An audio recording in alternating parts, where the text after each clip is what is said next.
Mi suegro intentó tocarme por la fuerza, pero no sabía quién era.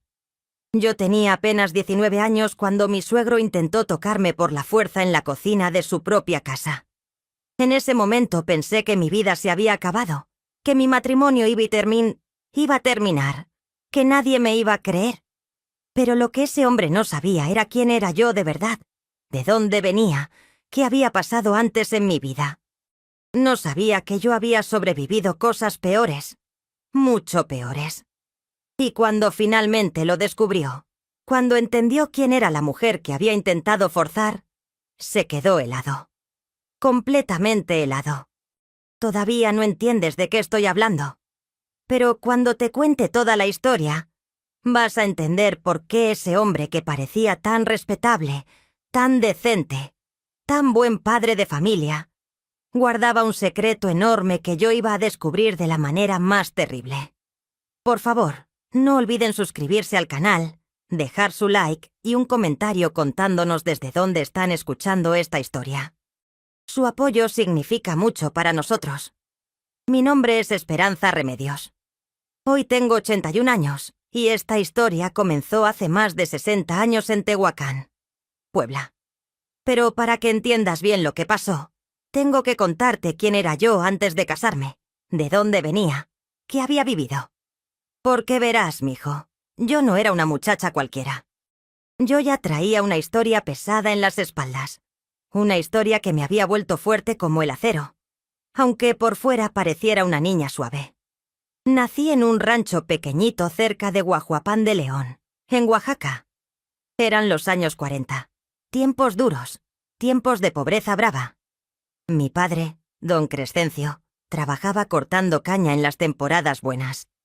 Mi madre, doña Trinidad, lavaba ropa para afuera y cosía cuando había trabajo. Éramos 7 hermanos. Yo era la tercera. Vivíamos en un jacal de adobe con techo de palma que cuando llovía, goteaba por todos lados. El piso era de tierra pisonada que mi madre barría 3 veces al día con una escoba de jarilla. Despertaba antes de que saliera el sol, cuando todavía se veían las estrellas brillando en el cielo negro. El gallo de don Hermenegildo, el vecino, cantaba a las 4 de la madrugada como reloj. Mi madre ya estaba levantada prendiendo el fogón con leña seca que yo había juntado el día anterior. El humo se metía en los ojos, pero ya estaba acostumbrada. Hacíamos tortillas a mano en el comal de barro. Molíamos el maíz en el metate. Preparábamos frijoles negros que se cocían horas y horas hasta ponerse suavecitos. Nuestra casa olía a humo de leña, a tortillas recién hechas, a frijoles hervidos. Por las tardes olía a tierra mojada cuando llovía, a flores de bugambilia que crecían salvajes en el solar. Los sonidos eran el crepitar del fuego, el golpear del metate, las gallinas cacareando en el patio, los perros ladrando a lo lejos, el viento meciendo las hojas de los mezquites. Yo era una niña flaquita, morena del sol, con trenzas largas que mi madre me amarraba todas las mañanas con un mecate, porque no teníamos listones. Usaba el mismo vestido toda la semana, uno de manta blanca que mi madre había hecho con retazos. Andaba descalza, con los pies cuarteados del polvo y del sol. Mis manos estaban callosas de tanto trabajar desde chiquita. Ayudaba a mi madre en todo. Cargaba agua del pozo que estaba a media legua de la casa. El cántaro de barro era pesado, lo llevaba en la cabeza como las mujeres del pueblo. Iba y venía 3 veces al día bajo el sol que rajaba de verdad. A mediodía la tierra se ponía como brasa, quemaba los pies aunque ya estuvieran duros. Lavaba ropa en el río junto con mi madre y mis hermanas. Fregábamos contra las piedras planas, usando jabón de pasta que hacía mi abuela con ceniza y manteca. Las manos se me ponían rojas, agrietadas del agua fría y del jabón fuerte. Mi sueño más grande era tener zapatos. Zapatos de verdad, no guaraches de llanta. Soñaba con tener un vestido de color, no solo manta blanca. Quería comer pan dulce como el que vendían en el tianguis los domingos, esas conchas brillantes cubiertas de azúcar. A veces, cuando mi padre lograba vender bien la cosecha de frijol, Nos compraba un piloncillo para compartir entre todos. Eso era felicidad pura, mijo. Chupar ese dulce moreno que duraba apenas un ratito en la boca. Los domingos íbamos a misa al pueblo. Caminábamos 2 horas bajo el sol, mis hermanas y yo detrás de nuestros padres. Mi madre nos peinaba con aceite de ricino para que el cabello se viera brilloso.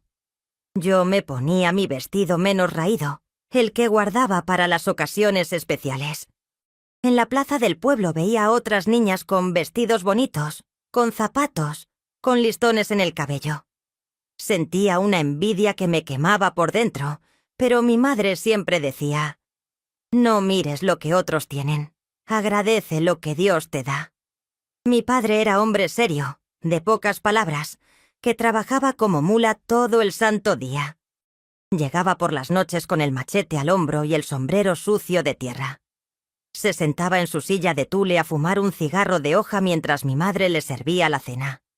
Comía en silencio, masticando despacio, mirando a la nada. A veces pasaba su mano pesada por mi cabeza y decía: «Esta va a salir trabajadora como su madre». Y yo me sentía orgullosa, porque ser trabajadora era lo mejor que podía ser.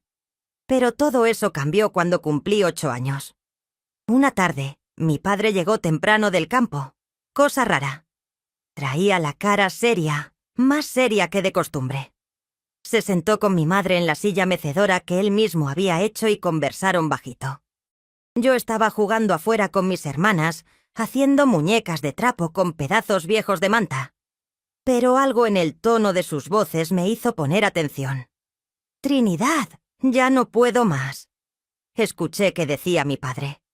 «La deuda con don Porfirio ya llega a 3.000 pesos. Si no pago antes de fin de mes, me quita la milpa». Mi madre se quedó callada. La conocía bien. Cuando se ponía así era porque estaba asustada de verdad. ¿Y qué vamos a hacer? ¿Crescencio? Sin la milpa nos morimos de hambre. Don Porfirio dijo que hay una familia en Tehuacán que busca muchacha para trabajar en su casa. Gente pudiente, de las que tienen casa grande en el centro del pueblo. Dice que pagan bien, que tratan bien a las muchachas. Mi corazón empezó a latir más fuerte. Ya sabía de qué estaban hablando. Había escuchado de otras niñas del rancho que se las llevaban a trabajar a las casas de los ricos. ¿A cuál de las niñas?, preguntó mi madre con voz temblorosa. «A la Esperanza. Es la más trabajadora, la más lista. Don Porfirio dice que con lo que me paguen por 3 años de trabajo de ella, se paga toda la deuda». 3 años. Me estaban vendiendo por 3 años para pagar una deuda. Mi madre se quedó callada otra vez. Después suspiró de esa manera cansada que hacía cuando ya no tenía fuerzas para pelear. «Es muy chiquita, Crescencio. Tiene apenas 8 años. Lo sé, mujer, lo sé. Pero no hay de otra. O se va la esperanza, o perdemos todo, y nos morimos todos de hambre». Esa noche no pude dormir. Me quedé acostada en el petate mirando el techo de palma, escuchando los ronquidos de mis hermanos, sintiendo el nudo en la garganta crecer y crecer. 8 años. Solo tenía 8 años y me iban a mandar lejos de mi familia, a trabajar en casa de gente que ni conocía. El lunes siguiente llegó don Porfirio en su caballo. Era un hombre gordo, con bigote grueso, que usaba sombrero de palma fino y botas de cuero. Olía a sudor y a tabaco. Me miró de arriba abajo como si fuera una gallina que estaba comprando. «¿Esta es la muchacha?», preguntó. «Sí, patrón», respondió mi padre con la cabeza agachada. «Es trabajadora, obediente, no da problemas. Está muy flaca», dijo don Porfirio frunciendo el ceño. «Pero bueno, con comida buena se pone fuerte. La familia Domínguez va a venir por ella el sábado». El sábado. Me quedaban 5 días con mi familia.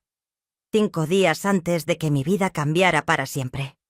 Esos 5 días pasaron como si fueran 5 minutos. Mi madre lloraba a escondidas mientras hacía tortillas. Mis hermanas no entendían bien qué estaba pasando. Mi padre no me miraba a la cara. Creo que la vergüenza no lo dejaba. Yo trataba de memorizar todo. El olor de la casa, el sonido del viento en los mezquites, la cara de mis hermanos, la voz de mi madre cantando bajito mientras cocinaba. El sábado llegó una carreta grande jalada por 2 caballos. Un hombre con traje venía manejando, algo raro de ver en nuestro rancho donde todos andaban con ropa de manta. Al lado venía una señora gorda, con vestido negro y rebozo, que me miró con cara seria. ¿Esta es la muchacha que vi a trabajar con nosotros?, preguntó la señora. Sí, señora, respondió mi padre. Es buena niña, trabajadora, hace todo lo que le manden. La señora me dio la vuelta, me revisó las manos, me miró los dientes como si fuera un animal. Está bien. Súbela a la carreta. Nos vamos ya porque el camino es largo. Mi madre me abrazó fuerte, tan fuerte que casi no podía respirar. Olía a tortillas y a jabón de pasta, ese olor que nunca iba a olvidar. «Pórtate bien, mija», me susurró al oído. «Obedece en todo lo que te manden. Reza todas las noches. Vamos a estar esperándote». Mis hermanas lloraban agarradas de la falda de mi madre. Mi padre seguía sin mirarme a la cara. Me subí a la carreta con un bulto pequeño que tenía mi única muda de ropa y la muñeca de trapo que mi madre me había hecho. La carreta empezó a moverse. Me volteé a ver a mi familia por última vez. Mi madre estaba llorando con el delantal en la cara. Mis hermanas saludaban con la mano. Mi padre se había dado la vuelta y caminaba hacia la milpa con los hombros encorvados, como si cargara el peso del mundo. Y así fue como, a los 8 años, me convertí en sirvienta de la familia Domínguez en Tehuacán, Puebla. Una niña que dejó de ser niña para volverse trabajadora, empleada, propiedad casi. Pero lo que no sabía, lo que nadie sabía, era que esos años me iban a volver fuerte como el acero. Me iban a enseñar a sobrevivir, a pelear, a no dejarme de nadie. Y esa fuerza me iba a servir años después, cuando mi suegro intentara tocarme por la fuerza en su propia cocina. El viaje hasta Tehuacán duró todo el día. La carreta se movía despacio por los caminos de tierra llenos de piedras y baches. El sol pegaba fuerte y yo no tenía sombrero. La señora gorda, que se llamaba doña Remedios de Domínguez, iba sentada adelante con su marido, don Eusebio. Yo iba atrás, sentada en el piso de madera de la carreta, agarrándome de los bordes cada vez que pasábamos por un bache. «Te vamos a tratar bien si trabajas duro», dijo doña Remedios sin voltear a verme. «En nuestra casa no permitimos flojedades. Vas a despertar a las 5 de la mañana. Vas a ayudar en todo lo que se necesite. A cambio te damos techo, comida y ropa. Y después de 3 años tus padres quedan libres de deudas». 3 años. Para una niña de 8 años, 3 años parecían una eternidad. Llegamos a Tehuacán cuando el sol ya se estaba metiendo. Era la primera vez que veía un pueblo de verdad, con calles empedradas, casas de 2 pisos, faroles en las esquinas. La casa de los Domínguez estaba en el centro, cerca de la plaza principal. Era una casa grande, de ladrillo pintado de amarillo, con un portón de madera grueso y ventanas con rejas de hierro forjado. Entramos por el portón y vi un patio enorme, mucho más grande que todo el solar de mi casa. Había macetas con flores, un pozo en el centro, un lavadero de cemento, gallinas picoteando en un rincón. La casa tenía 2 pisos, con un corredor arriba y abajo. Había más cuartos de los que podía contar. «Ven», dijo doña Remedios. Me llevó por el corredor hasta un cuartito pequeño al fondo, junto a la cocina. Adentro había un catre de metal con un colchón delgado y una cobija gris. En la pared había un crucifijo, y nada más. «Aquí vas a dormir. Guarda tus cosas y ven a la cocina». Dejé mi bulto en el catre y fui a la cocina. Era enorme, con fogón de leña, pero también tenía una estufa de gas que nunca había visto. Había ollas de todos tamaños colgadas en la pared, platos, tazas, cubiertos de metal brillante. Olía a comida, a especias que no conocía. «Mañana temprano te voy a enseñar todo lo que tienes que hacer», dijo doña Remedios. Por hoy, cena esto y vete a dormir. Me dio un plato con frijoles y tortillas. Era más comida de la que comía en casa en 2 días. Me senté en un banquito en el rincón de la cocina y comí despacio, sintiendo cada bocado bajar por mi garganta. Después lavé el plato, lo sequé y lo guardé donde me indicó. Me fui a mi cuartito, me acosté en el catre duro y me quedé mirando el techo. No lloré. No sé por qué, pero no lloré. Creo que estaba demasiado cansada, demasiado asustada, demasiado confundida para llorar. La vida en casa de los Domínguez era dura, muy dura. Despertaba a las 5 en punto cuando doña Remedios tocaba mi puerta con los nudillos. «Levántate, muchacha, el día no espera». Me vestía rápido, me echaba agua fría en la cara y corría a la cocina a prender el fogón. Mi trabajo era todo lo que doña Remedios no quería hacer. Barrer toda la casa, que tenía como 10 cuartos. Trapear los pisos de mosaico con jerga húmeda. Sacudir los muebles. Lavar los trastes. Ayudar a hacer las tortillas. Lavar la ropa de toda la familia en el lavadero del patio, fregando contra la tabla de madera hasta que las manos se me ponían rojas y agrietadas. Tender la ropa en los tendederos. Planchar con la plancha de carbón que pesaba como piedra. Hacer las camas. Limpiar los baños. Darles de comer a las gallinas. Ir al mercado a comprar lo que hacía falta. Trabajaba desde las 5 de la mañana hasta las 9 o 10 de la noche. Solo paraba para comer rapidito en la cocina, siempre parada, siempre las sobras de lo que la familia comía. Ellos comían carne, pollo, arroz, verduras frescas. Yo comía frijoles, tortillas, a veces un pedazo de queso, a veces un huevo. Doña Remedios era exigente, muy exigente. Si algo no estaba perfecto, me regañaba. «Así no se barre, muchacha tonta. ¿No te enseñaron nada en tu casa? Este piso está manchado. Vuelve a trapearlo. Estas tortillas están quemadas. Hay que hacerlas otra vez». Don Eusebio casi no hablaba conmigo. Era un hombre serio, de bigote canoso, que trabajaba en una tienda de telas en el centro del pueblo. Salía temprano y regresaba tarde. Cuando llegaba, yo le servía la cena. Le llevaba agua para lavarse las manos. Le lustraba los zapatos. Él apenas me miraba, como si fuera invisible. Tenían 3 hijos. Braulio el mayor, que tenía como 18 años. Filiberto, que tenía 14. Y Asunción, la única mujer, que tenía 12. Braulio estudiaba en Puebla, solo venía los fines de semana. Filiberto iba a la secundaria en el pueblo. Asunción iba a una escuela de monjas. Los hijos me trataban como sirvienta. «Muchacha, tráeme agua. Muchacha, limpia mis zapatos. Muchacha, plancha mi uniforme». Nunca me llamaban por mi nombre. Para ellos yo era solo la muchacha. Pero lo peor no era el trabajo duro. Lo peor era la soledad. Extrañaba a mi familia tanto que dolía físicamente, como si tuviera un hueco en el pecho. Extrañaba a mi madre, su voz cantando mientras hacía tortillas. Extrañaba a mis hermanos, sus risas, sus juegos. Extrañaba el rancho, el aire libre, correr descalza por el solar. Aquí estaba encerrada, trabajando todo el día, sin nadie con quien hablar. Por las noches, acostada en mi catre duro, lloraba escondida en la almohada para que nadie me escuchara. Le rezaba a la Virgen de Guadalupe. Le pedía que me diera fuerza, que protegiera a mi familia, que pasaran rápido los 3 años.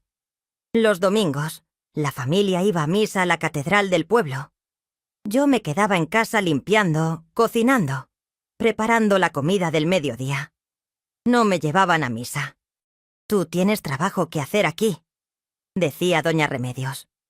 Una vez, como a los 6 meses de estar ahí, llegó una muchacha nueva a trabajar en la casa de al lado. Se llamaba Guadalupe. Tenía como 15 años. También venía de un rancho. Nos hicimos amigas. Los domingos, cuando las familias se iban a misa, nos sentábamos en el muro que dividía las 2 casas y conversábamos bajito. «¿Cuánto tiempo llevas trabajando aquí?», me preguntó. «6 meses.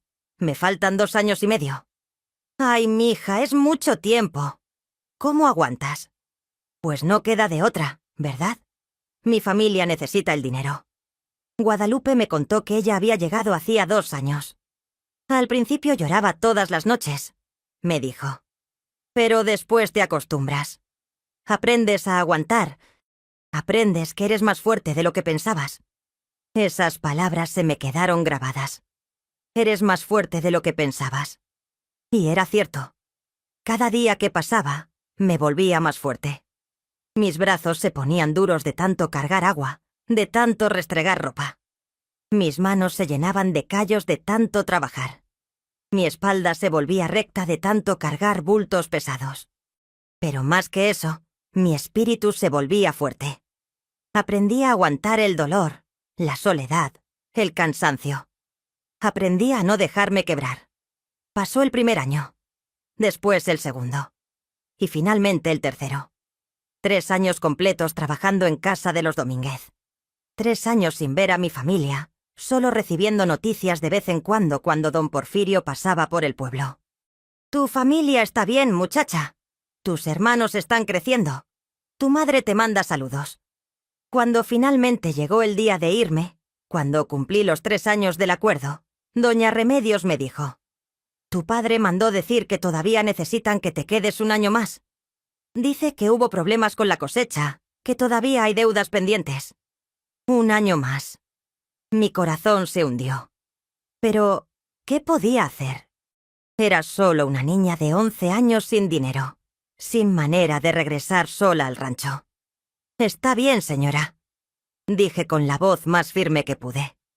Ese año extra fue el más duro. Ya no era niña chiquita, ya estaba entrando a la adolescencia. Mi cuerpo estaba cambiando, me empezaban a salir senos, me empezaban a crecer las caderas, y empecé a notar algo que me daba miedo, mucho miedo. Braulio, el hijo mayor, me miraba diferente. Cuando pasaba por el corredor y yo estaba trapeando, se quedaba parado mirándome. Cuando le servía la cena, sentía sus ojos recorriéndome. Una vez, cuando estaba colgando ropa en el tendedero, se acercó por detrás. «Ya te estás poniendo bonita, muchacha», dijo. Me quedé helada. No respondí nada, solo seguí colgando la ropa con las manos temblorosas. «¿No me vas a contestar?», insistió. «Disculpe, joven Braulio, tengo mucho trabajo», dije bajito y salí corriendo a la cocina. Esa noche le conté a Guadalupe lo que había pasado. «Ten cuidado, Esperanza», me dijo muy seria. «He escuchado historias de muchachas que trabajan en casas grandes.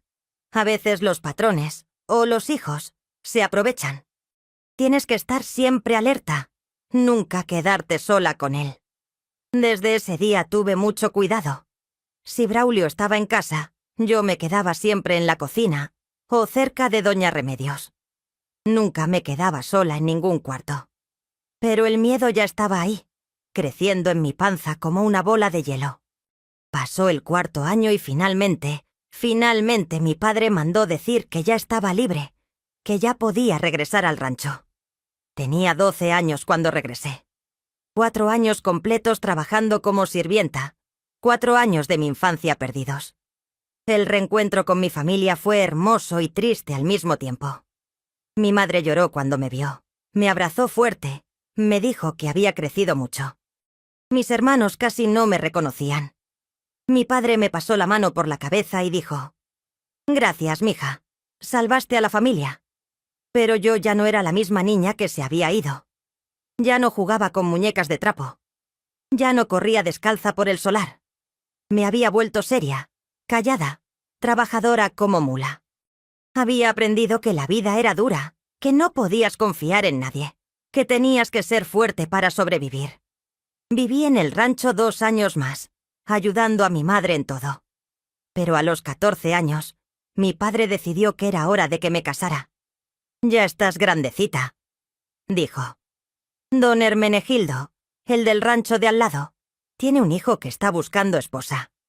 Se llama Gumersindo, tiene 23 años, trabaja duro, tiene una parcela propia. Y así fue como me casé a los 14 años con Gumersindo Vargas, un hombre que apenas conocía. Pero esa es otra parte de la historia. Lo que necesitas entender es que cuando llegué a casa de mi suegro años después, cuando Gumersindo me llevó a conocer a su familia, yo ya no era una niña inocente. Yo ya había visto maldad, ya había sentido miedo, ya había aprendido a defenderme. Y eso me iba a servir cuando mi suegro, ese hombre que parecía tan respetable, intentara tocarme por la fuerza. Me casé con Gumersindo en una ceremonia sencilla en la capilla del rancho. Yo con un vestido blanco que mi madre había hecho con retazos, él con pantalón y camisa limpios. Después de la boda, fuimos a vivir a su parcela, que estaba como a 2 leguas del rancho de mis padres. Tenía una casita pequeña de adobe que él mismo había construido, con un cuarto para dormir, una cocina y un solar con algunos árboles frutales. Gumersindo era un hombre bueno, de eso no tengo queja. Trabajador, serio, que no tomaba, que no me pegaba. Me trataba con respeto, me dejaba visitar a mi familia los domingos. Pero tampoco había amor, ¿sabes? Era un matrimonio de conveniencia, como eran todos en esa época. Él necesitaba una mujer que le cuidara la casa, que le hiciera de comer, que le diera hijos. Yo necesitaba un techo y protección. Así funcionaban las cosas. Al año de casados nació nuestro primer hijo, Anastasio. Después vino Demetrio, y después Soledad, mi única hija. 3 hijos en 4 años de matrimonio. Vivíamos humildemente, pero sin pasar necesidades. Gumersindo cultivaba maíz y frijol. Yo criaba gallinas y hacía queso para vender en el tianguis. La vida era dura, pero tranquila. Pero todo cambió cuando conocí a mi suegro, don Heriberto Vargas. Gumersindo casi no hablaba de su familia. Sabía que tenía padres que vivían en Tehuacán, que su padre tenía un negocio de semillas, que tenía hermanos. Pero en los 4 años que llevábamos casados, nunca había conocido a su familia. «¿No nos llevamos bien?», decía Gumersindo cuando le preguntaba. «Mi padre y yo tuvimos problemas, por eso me vine a vivir acá al rancho. Pero un día de mayo, cuando yo tenía 19 años, llegó un mensajero al rancho. Don Heriberto Vargas manda decir que está muy enfermo», dijo. «Quiere ver a su hijo Gumersindo antes de morirse». Gumersindo se quedó callado por un rato. Después suspiró y dijo: «Tenemos que ir. Es mi padre al fin y al cabo». Empacamos unas cosas y nos fuimos los 5 a Tehuacán, Gumersindo, yo y nuestros 3 hijos. El viaje duró todo el día en carreta. Cuando llegamos al pueblo ya estaba oscureciendo. La casa de don Heriberto estaba en una calle cerca del mercado. Una casa grande de 2 pisos con portón de madera y ventanas con rejas. Tocamos y nos abrió una señora mayor, delgada, con el cabello recogido en un chongo apretado. Era doña Asunción, la madre de Gumersindo. «Hijo», dijo cuando vio a Gumersindo, «¿por fin viniste?». Se abrazaron y vi que ella tenía lágrimas en los ojos. Después me miró a mí. «¿Tú eres la esposa?». «Sí, señora. Me llamo Esperanza». Me revisó de arriba abajo con la mirada, igual que había hecho doña Remedios años atrás. «Está muy joven», le dijo a Gumersindo. «Tiene 19 años, madre». «Pasen, pasen. Su padre los está esperando». Entramos a la casa. Era grande, con muebles pesados de madera oscura, pisos de mosaico brillante, cuadros en las paredes. Olía a medicina y a enfermedad. Doña Asunción nos llevó a un cuarto al fondo donde estaba don Heriberto. Cuando lo vi, me quedé helada. Era él. Era el mismo hombre que había ido a recogerme al rancho cuando tenía 8 años. El mismo hombre del traje que me había llevado a trabajar a casa de los Domínguez. Don Eusebio Domínguez. Solo que aquí le decían Heriberto Vargas. Me quedé parada en la puerta sin poder moverme, sintiendo que el piso se movía bajo mis pies. Él estaba acostado en la cama, flaco, pálido, enfermo de verdad. Cuando me vio, sus ojos se abrieron grandes. Él también me había reconocido. «Gumersindo», dijo con voz débil. Hijo mío, qué bueno que viniste. Gumersindo se acercó a la cama. ¿Cómo está, padre? Mal, hijo, muy mal. Los doctores dicen que ya no hay mucho que hacer. Tosió y su cara se torció de dolor. Después me miró otra vez. ¿Ella es tu esposa? Sí, padre. Se llama Esperanza. Esperanza, repitió despacio. ¡Qué nombre tan bonito! Yo seguía sin poder hablar. En mi cabeza todo estaba dando vueltas. ¿Cómo era posible? ¿Cómo podía ser que mi suegro fuera el mismo hombre de la familia Domínguez? ¿Por qué tenía dos nombres? ¿Por qué dos familias? Esa noche, cuando ya estábamos todos acostados en los cuartos que nos habían dado, le pregunté a Gumersindo bajito. ¿Tu padre siempre se ha llamado Heriberto Vargas? Sí, ¿por qué? Es que juro que lo he visto antes, en algún lugar. No creo. Nunca has venido a Tehuacán antes. Pero yo sabía que sí. Sabía que ese hombre era Eusebio Domínguez, el hombre que me había recogido del rancho cuando era niña. El hombre que había vivido en la casa amarilla del centro. Pero, ¿cómo podía tener dos familias, dos nombres, dos vidas? Los días siguientes me quedé en la casa ayudando a doña Asunción a cuidar a don Heriberto. Ella era una mujer amargada, seca, que hablaba poco. Me puso a trabajar inmediatamente. Lavar, cocinar, limpiar, cuidar al enfermo.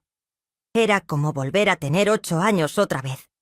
Don Heriberto mejoraba y empeoraba por días. A veces estaba consciente, a veces deliraba con la fiebre.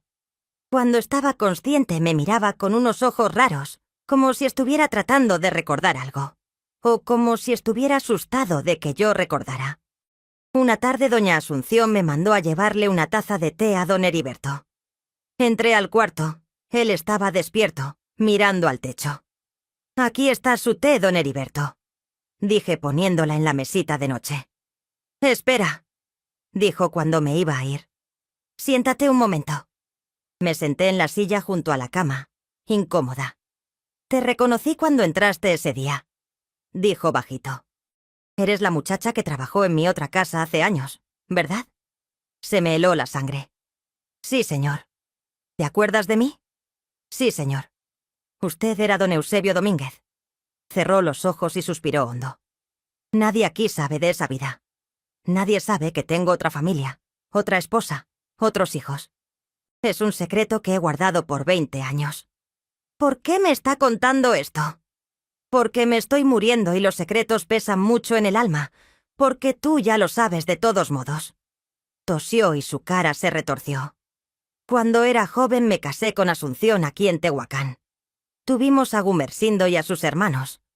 Pero después conocí a Remedios en Puebla. Me enamoré como loco. Me casé con ella también, con otro nombre. Hice otra vida allá. Viví 2 vidas, mija. Una semana aquí con Asunción, una semana allá con Remedios. Un negocio de semillas aquí, una tienda de telas allá. 2 familias que nunca supieron de la otra. Me quedé callada, procesando todo eso. «¿Vas a decirle a Gumersindo?», preguntó con miedo en la voz. «No sé», respondí honesta. «Todavía no lo sé. Por favor, te lo pido. Estoy muriendo. Déjame morir en paz sin que mis familias se enteren de la verdad. Déjame morir sin destruir todo». Me levanté de la silla. «Voy a pensarlo, don Heriberto. Pero le voy a decir una cosa.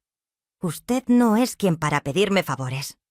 Usted fue parte de la familia que me explotó cuando era niña, que me hizo trabajar como mula por 4 años. Así que no me venga con súplicas ahora». Salí del cuarto sin mirarlo. Mi corazón latía fuerte. Tenía un secreto enorme en las manos. Un secreto que podía destruir a 2 familias. Don Heriberto no murió. Poco a poco fue mejorando.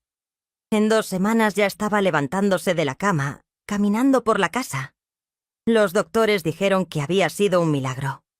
Yo sabía que lo que pasaba era que el miedo de que yo revelara su secreto lo había hecho mejorar. El miedo es un medicamento poderoso, mijo. Gumersindo quería regresarse al rancho, pero doña Asunción nos pidió que nos quedáramos un tiempo más. «Tu padre todavía está débil», dijo.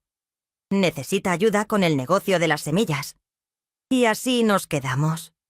Gumersindo ayudaba a su padre en el negocio. Yo me quedaba en la casa cuidando a mis hijos y ayudando con los quehaceres. Don Heriberto me evitaba. Casi no me hablaba. Cuando nuestras miradas se cruzaban, veía el miedo en sus ojos. Pero entonces pasó algo que cambió todo. Una tarde de jueves, doña Postia Asunción se fue al mercado con mis 3 hijos. Gumersindo estaba en el negocio. Yo me quedé sola en la casa, limpiando la cocina. Escuché pasos pesados detrás de mí. Era don Heriberto. «¿Dónde están todos?», preguntó. «Doña Asunción se fue al mercado con los niños. Gumersindo está en el negocio». Se quedó parado ahí, mirándome. Había algo raro en su mirada, algo que me dio miedo. «He estado pensando», dijo acercándose. «Tú guardaste mi secreto. Te lo agradezco». «No lo hice por usted», respondí sin dejar de lavar los trastes. «Lo hice por Gumersindo y por sus hermanos. Ellos no tienen la culpa de sus mentiras». Se acercó más, demasiado cerca. «Eres una mujer muy bonita, Esperanza. Gumersindo tuvo suerte». Me quedé helada. Conocía ese tono de voz. Lo había escuchado antes, en boca de Braulio cuando yo tenía 11 años. «Don Heriberto, retírese, por favor», dije firme. «No te pongas así», dijo.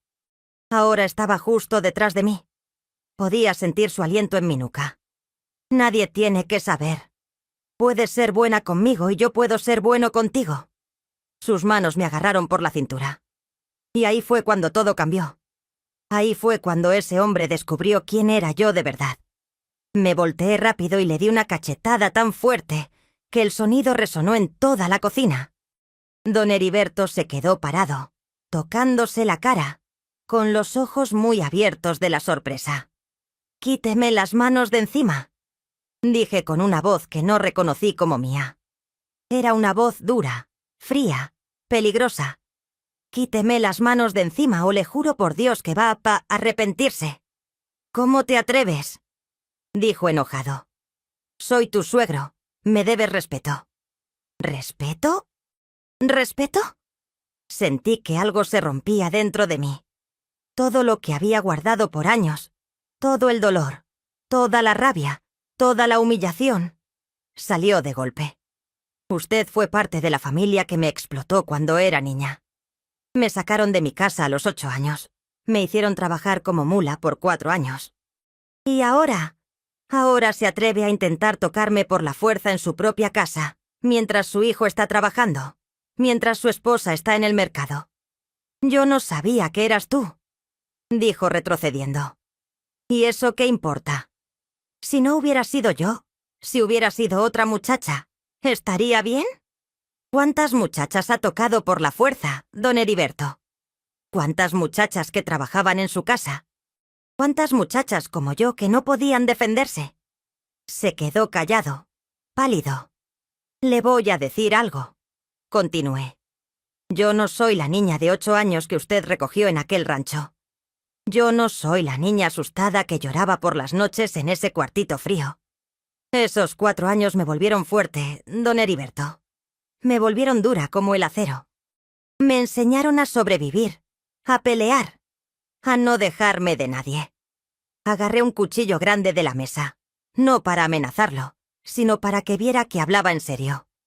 «Si vuelve a tocarme, si vuelve a acercarse a mí, si vuelve a mirarme con esos ojos asquerosos, le juro que le corto la mano.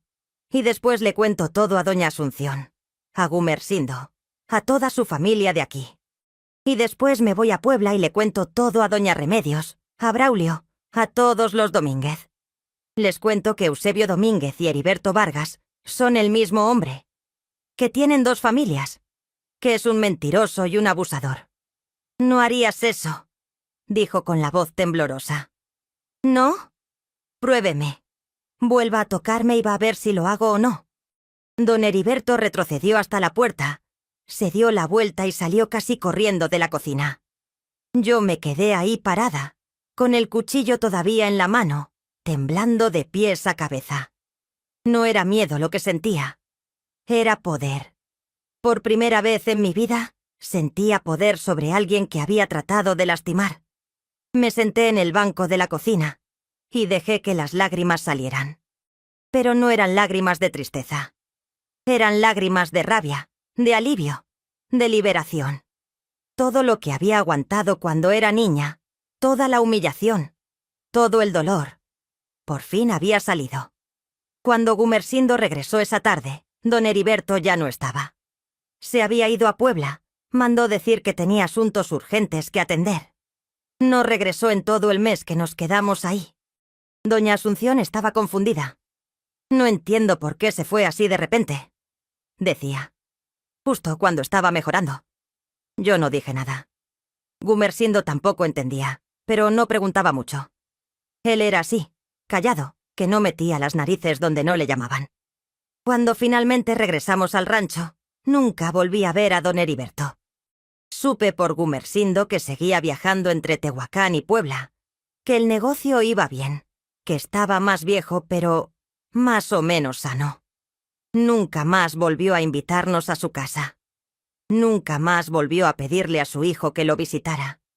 Y yo nunca le conté a nadie lo que había pasado ese día en la cocina.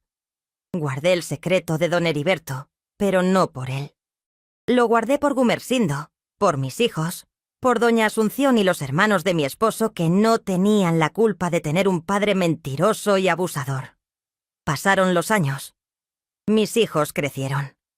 Gumersindo y yo seguimos viviendo en nuestra casita del rancho. No era una vida fácil, pero era nuestra vida. Él me respetaba, yo lo respetaba a él. Criamos a nuestros hijos con amor y disciplina. Les enseñé a mis hijos varones a respetar a las mujeres, a nunca poner las manos donde no deben. A mi hija Soledad le enseñé a ser fuerte, a defenderse, a nunca dejarse de nadie. Don Heriberto murió cuando yo tenía 32 años. Se cayó de un caballo y se golpeó la cabeza. Fue rápido, dijeron. Gumersindo fue al funeral en Tehuacán. Yo me quedé en casa con los niños. No tenía nada que hacer ahí. Años después, cuando ya era más grande, cuando mis hijos ya eran adultos, Soledad me preguntó un día: «Mamá, ¿por qué nunca conocí a mi abuelo paterno?» «Porque era un hombre complicado», respondí. Un hombre que cargaba secretos pesados, que vivía dos vidas, que no sabía ser honesto ni con él mismo. ¿Tú lo conociste bien? Lo suficiente para saber que no quería que mis hijos crecieran cerca de él. No le conté más. Hay cosas que es mejor dejar enterradas. Hoy, a mis 81 años, cuando miro hacia atrás, veo una vida llena de dolor, pero también de fuerza. Fui vendida como sirvienta a los 8 años. Trabajé como mula durante 4 años en casa de gente que me trataba como si fuera menos que humana.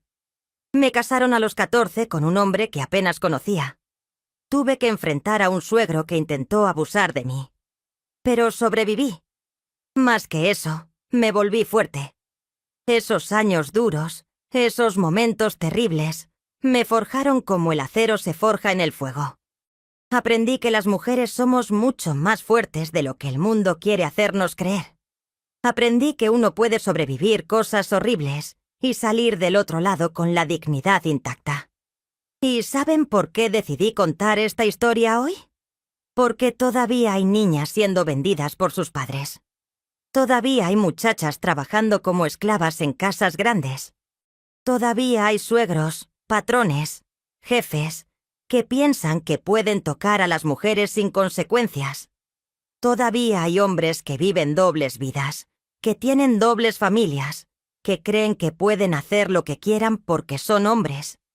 Y quiero que esas mujeres, esas niñas, esas muchachas, sepan algo. Ustedes son más fuertes de lo que piensan. Ustedes pueden defenderse. Ustedes pueden decir que no. Ustedes pueden pararse firmes y decir, «No me toques», sin importar quién sea el que está intentando lastimarlas. Cuando mi suegro intentó tocarme por la fuerza, no sabía quién era yo. No sabía que era una mujer que había sobrevivido años de explotación, de soledad, de dolor. No sabía que tenía un fuego por dentro que ningún hombre iba a poder apagar.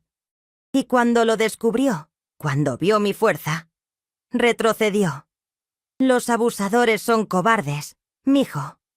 Cuando se encuentran con alguien que les planta cara, que no se deja, retroceden como perros con el rabo entre las patas. Si estás escuchando esta historia y te reconoces en ella, si tú también has sido tocada sin tu permiso, si tú también has tenido que aguantar manos donde no debían estar, escucha bien lo que te voy a decir. No es tu culpa. Nunca fue tu culpa. No importa qué ropa usabas, cómo te comportabas, dónde estabas. La culpa es siempre, siempre, del que abusa. Puedes defenderte. Puedes gritar, puedes pelear, puedes correr, puedes denunciar. Puedes pararte firme y decir, no me toques, con toda la fuerza de tu voz. Eres más fuerte de lo que piensas. El dolor, la injusticia, las cosas horribles que has vivido, no te debilitaron. Te volvieron fuerte como el acero.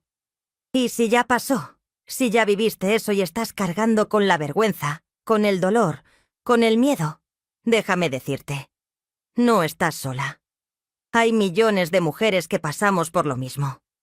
Y muchas de nosotras sobrevivimos, nos volvimos fuertes, construimos vidas hermosas a pesar de todo. Yo crié a 3 hijos buenos. Mi hijo Anastasio se casó con una mujer fuerte y la respeta. Mi hijo Demetrio nunca ha levantado la mano a su esposa. Mi hija Soledad es una mujer que no se deja de nadie, que les enseñó a sus propias hijas a ser fuertes. Rompí el ciclo. Enseñé a mis hijos varones que las mujeres no son propiedad, que no se tocan sin permiso, que el respeto es lo más importante. Enseñé a mi hija que ella es dueña de su cuerpo, de su vida, de sus decisiones. Y tú también puedes romper el ciclo. Puedes enseñar a tus hijos diferente. Puedes pararte firme cuando alguien quiera lastimarte. Puedes ser fuerte sin pedir permiso. Gumersindo murió hace 15 años. Fue un buen hombre, dentro de lo que pudo. Nunca supo lo que su padre intentó hacer ese día en la cocina. No hacía falta que lo supiera. Algunos secretos es mejor llevarlos a la tumba. Pero este secreto, el secreto de mi fuerza, el secreto de cómo una niña vendida como sirvienta se volvió una mujer que no se dejaba de nadie, este secreto sí quiero compartirlo. Porque tal vez, solo tal vez, va a ayudar a otra mujer a encontrar su propia fuerza.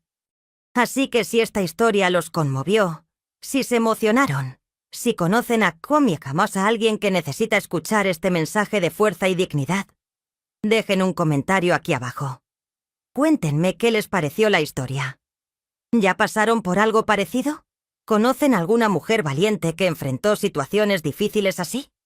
Leo todos los comentarios y me da mucha alegría saber que mis historias llegan al corazón de ustedes.